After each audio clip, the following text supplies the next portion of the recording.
Alright, basically this is what you're going to need to start making your flint and steel striker. Right here we have spring steel.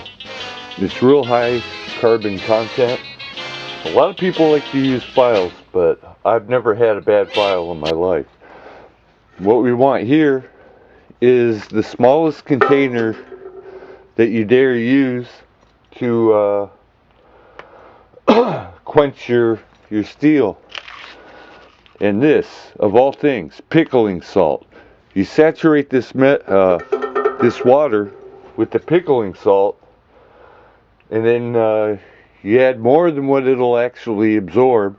And then you heat up some metal, and you put it in there, and then it'll help dissolve the rest. And that's what keeps your spring steel from shattering.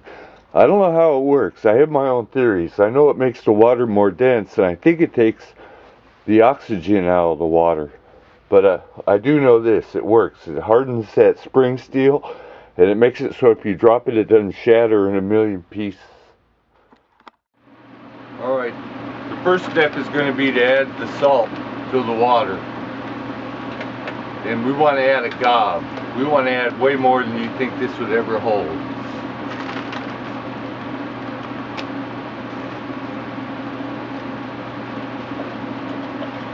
Stir it up real good.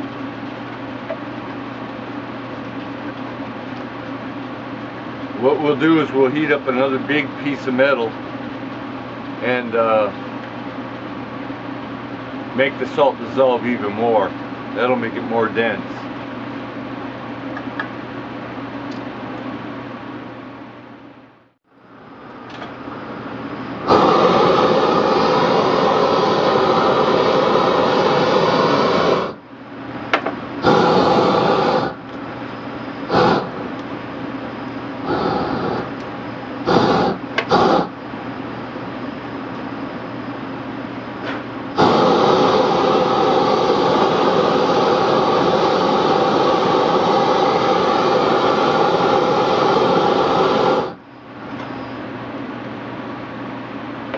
Alright, that's done. Now what we're going to do is rake some old coal. There's old coal in here. We're going to rake it up over the fire. I got the fan blower blowing. It's going to smoke until the coal gets lit.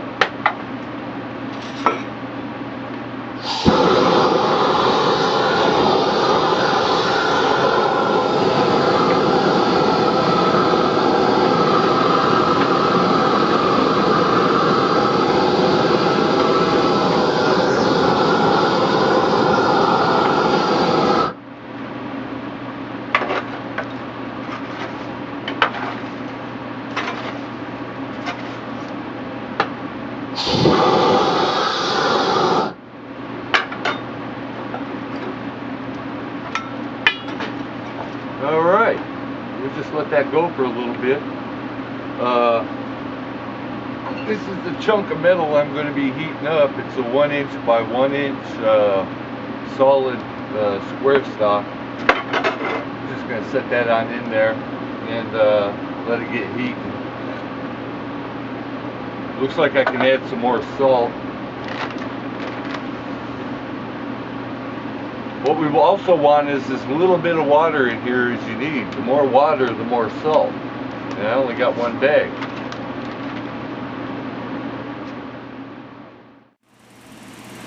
Here's a view of the coal fire. It's still just now starting. Pretty soon it'll just be at a low rumble. Alright, I've cut out 10 pieces of this spring. You should ought to be able to see it.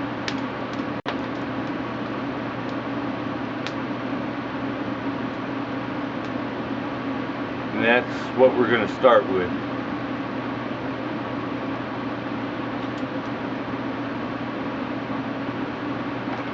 The fire's going. Alright, the metal should ought to be hot enough to dissolve a little bit of salt. We want this water saturated with it.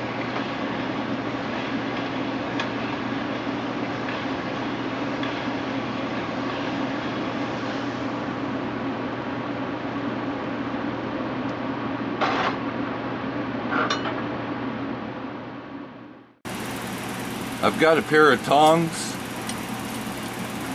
that fit this perfect. I can move it up, I can hold it in the middle, and you want to keep good control of your metal while you're pounding it in. The next step is to put your metal in the fire.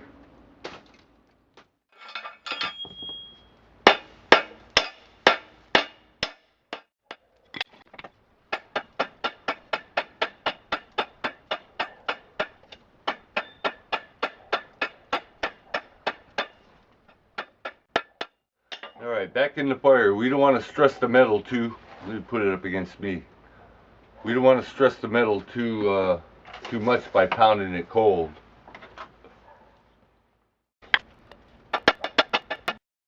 What I'm doing here is drawing this out. I'm going to try to get it down to a fire.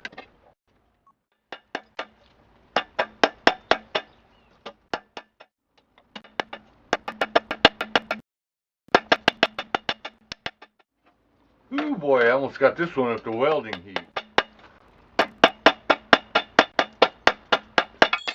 The thinner it gets, the faster it's going to heat up.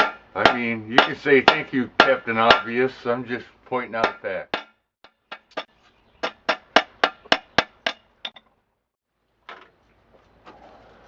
A general rule about doing something like this, if you want to look square when you're done, start with round. If you want to look round when you're done, start with square.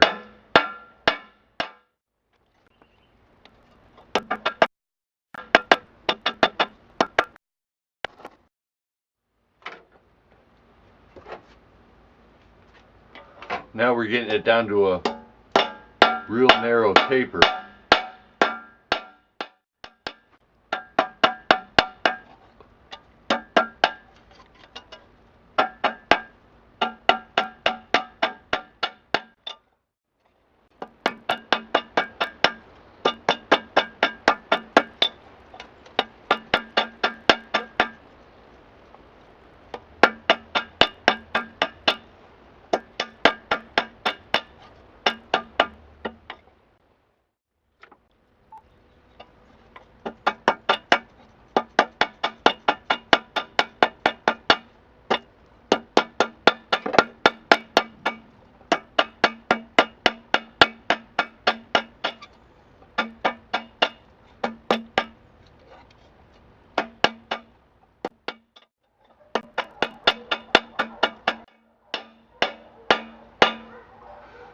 Still drawing it out. Pretty soon I'm going to bend it back over on itself, but not quite yet. What I'm afraid of is to get the tip too hot and then it'll break off. If this were a file, it would have already broke. The more I hit this, the denser it's going to be on your flint striker.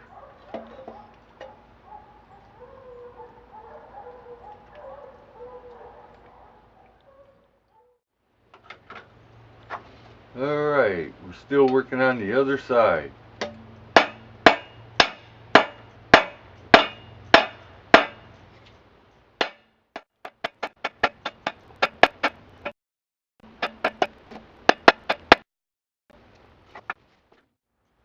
Alright, I'm going to be rounding this off now.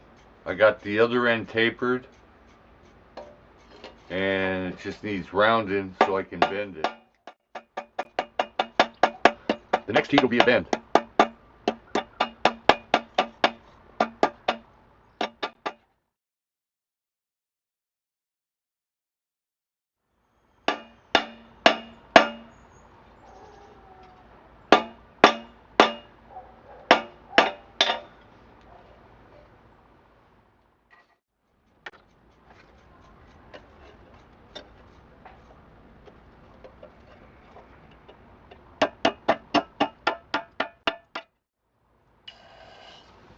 I cooled up the tip.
I want to bend it a little more.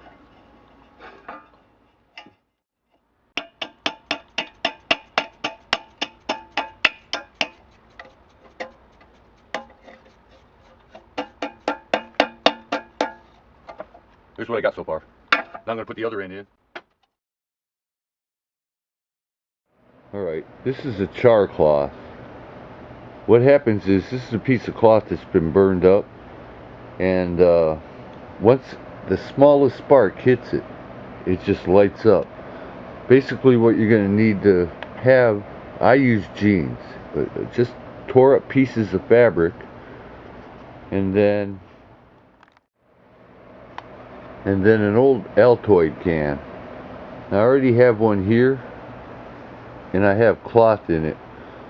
What you do is you get a hot plate or a fire or whatever, and you put all your cloth into this, seal it up tight, it'll snap shut, and stick it on the in the fire, on the barbecue grill, or on a hot plate, or put it under a candle and just let it go until it quits smoking. When my wife ain't home, I do it in the house, but she's home right now, so I gotta go outside. I'll demonstrate this right quick. Alright. Got a hot plate out here outside, and what I'm gonna do is place Altoid cans around it, as many as I can.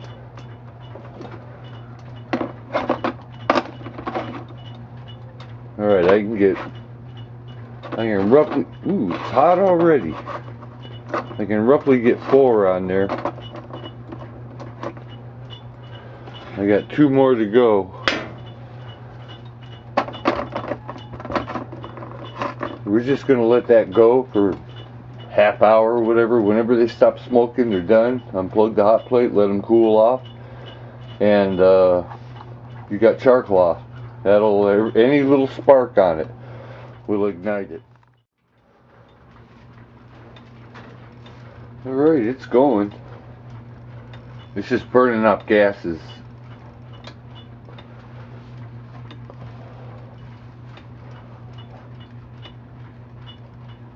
These will light faster than any bird nest or pocket lint or anything else that you can imagine.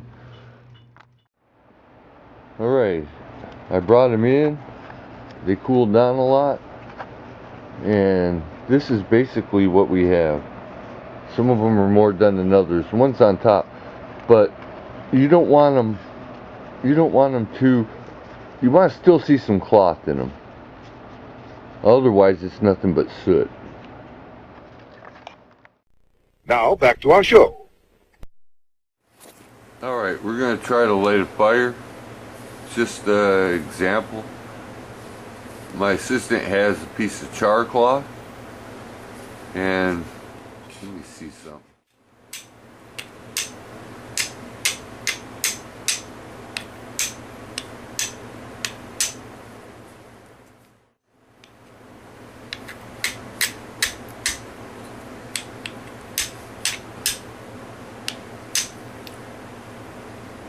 Got it? Yep. Huh? Alright. Put it in front of the camera. Look. Now fold it. Wave it around.